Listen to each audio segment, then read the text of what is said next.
Conclusions. Number 1. It is possible for us to lose our salvation. The book is a warning to us all that we should continue trusting and not think that a one-off decision for Christ will necessarily mean that we will be saved on the final day. Number 2. Predestination requires our continued cooperation. It is not automatic. God did predestine us. He chose us before we chose him, but he requires our cooperation. It is as if someone threw a rope to a drowning man, and the man throwing the rope said, "Grab hold of this, and hold on until I have got you to the shore." Would the drowning man say, when he got to the shore, that he had saved himself by hanging on? Never. He would say that someone had saved him. The idea that you saved yourself because you held on is just not true, but you have your part to play. That is why Peter in his second letter urges his readers to make their calling and election sure in 2 Peter 1:10-11. God has elected us and chosen us, so we make that sure by pressing on, by going on for maturity, so that we may have a rich welcome into heaven. I believe in predestination. God predestined me to be his son. God elected me, chose me. He was after me long before I was after him, but I need to make that calling and election sure by holding on to the rope until I am safely on the shore. So I want to be both a Calvinist and an Arminian.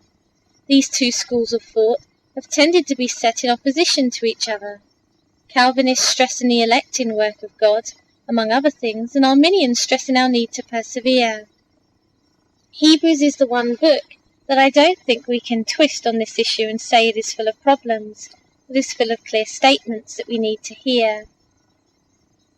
Number 3. Holiness is as necessary as forgiveness.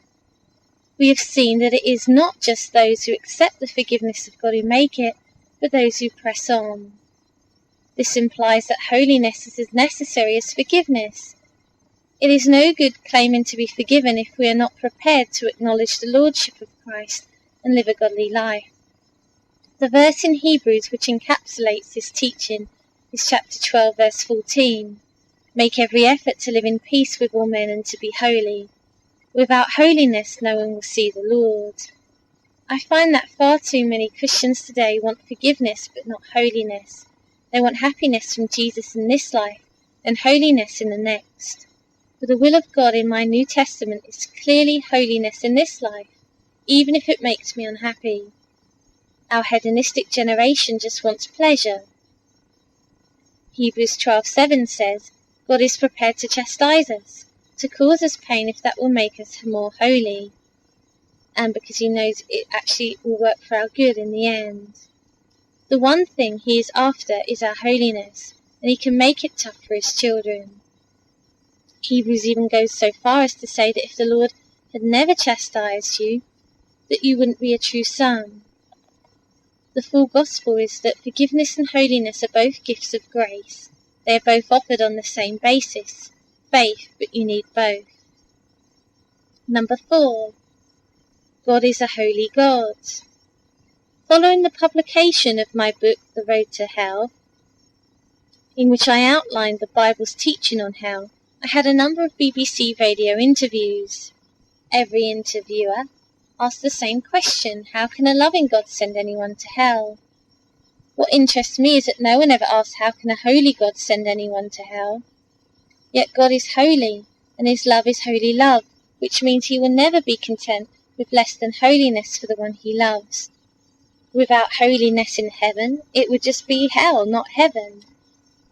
Yet God has made a way for all of us to be able to have that perfect nature and to go to heaven. It's only when we reject that we refuse his way out, that we just send ourselves to hell.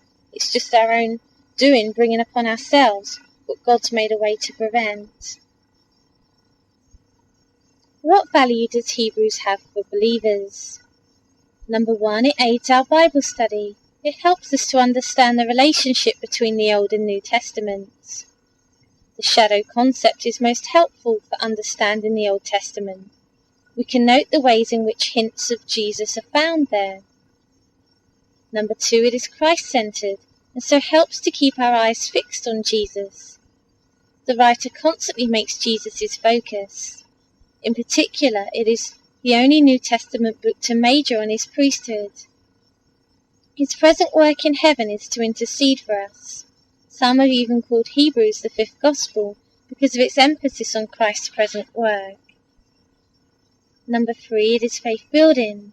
It is an inspiration to think of the many people who have gone before us and who are watching us.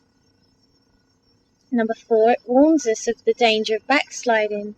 We are given severe warnings about the 2 stages of drifting away and where we can end up choosing to reject Jesus.